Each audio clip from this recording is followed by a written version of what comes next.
Hi boys and girls, welcome back to Mr. Brakefield Reads. It is Wednesday, so it is our chapter book day today. Before we get into the book though, I just wanted to say a big thank you to all those people that were involved in making the video that was sent in to school earlier this week.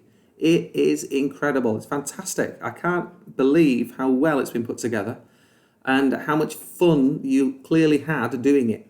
But it really brought a lot of joy to everybody that watched it. I was laughing through it, I was smiling through it. It was so nice to see you all enjoying yourself, having a good time, mostly in your gardens, and that was really good. So thank you to everybody who was involved in that. And thank you to everybody else who is doing the right thing at the moment, staying home, staying safe, even though it's difficult to do that, because you're doing a very important job.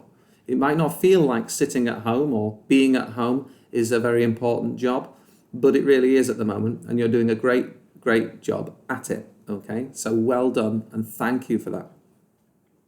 Now, we're going to get straight back into the Hodgeheg, and we are on chapter 8.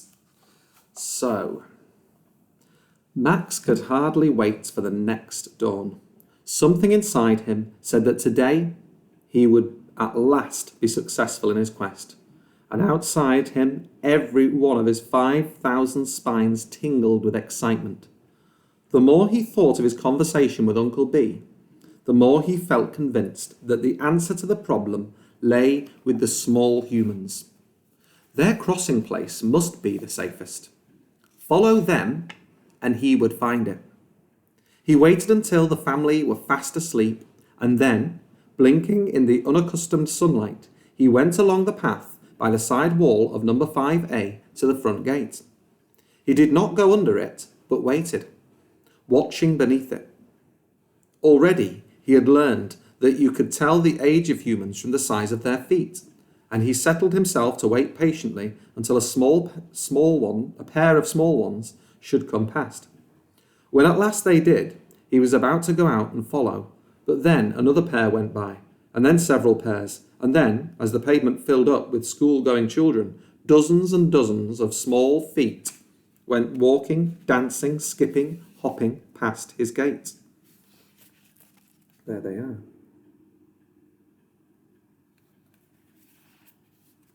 All of them were going in the same direction, to his left, up the road, which would take them, he knew, to the end of the row of houses and past the factory to the red man and the green man. Was that, after all, where all small humans crossed? He must follow. He must know for sure. At last, when it seemed to him that no more feet were coming, Max crept under his gate and set out. Some way ahead he could see the tail of the procession, and he hurried after. He had passed the last of the houses and reached the factory entrance when he saw that the crowd was taking no notice of the changing red and green men. They were going to a spot further on, and they were crossing over the road there. He ran on, under the notice max speed 5 miles per hour, and he wasn't far short of it, until he was close enough to see exactly what was going on. And oh, what a scene it was! Oh, what a scene it was, he told the family and Uncle B that evening. There was this great big human. It was a female. I could tell by the voice. And she was dressed in a long white coat, and she had a black cap with a peak, and she carried a long pole, and on the top of the pole was a big white round disc with an orange rim and black marks on it. A magic wand, it must have been, because she walked out into the middle of the street and held it up, and all the traffic stopped dead. He paused for breath. Then what? Said Pa. Then all the small humans went across, and the great big female just stood there until the very last one reached the other side safely. And all that time, everything stood absolutely still. Buses, lorries, cars, motorbikes, not one of them dared move an inch for fear of the great female and her magic wand. Where did the small humans go, Max? Asked Uncle B. It's into a huge building, said Max. And I hid myself and watched all day, and at the end of the afternoon they all came out of the building again, and there was the great female waiting for them, in her white coat and her black hat, and she waved her wand again, and saw them all safely back across. I tell you, it's the ideal place for us. The huge building's right next to the park.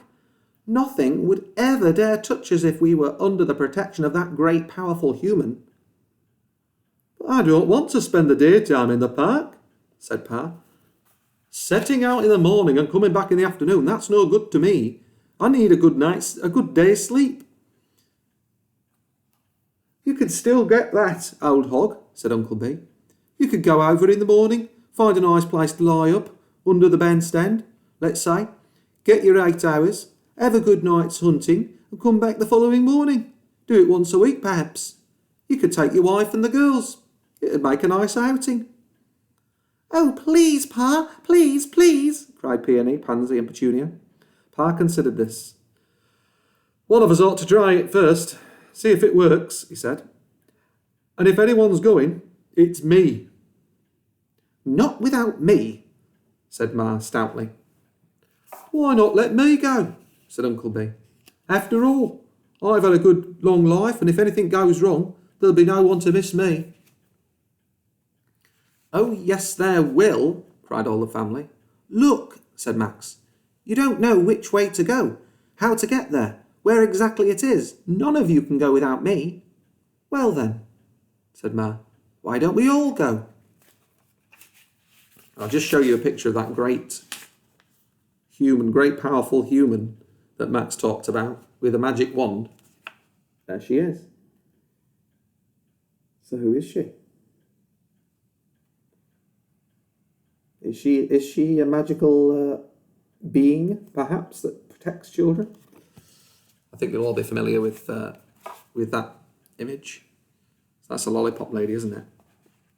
I wonder what that huge building is that the children go to. Well, I'm pretty sure you can guess that one too.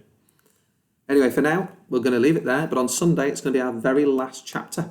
So be sure to join us for that. On Friday, before the Sunday, on Friday, which is a bank holiday, it's VE Day. So we've got VE Day celebrations going on Friday.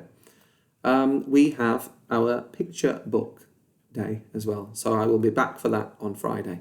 So join us on Friday for Picture Book Friday. And then on Sunday for the last chapter of Dick Kingsmith's The Hodgeheg. And then we'll have to find a new book after that, won't we? We'll have to think about that. But in the meantime, stay home, stay safe, and happy reading. Goodbye, boys and girls.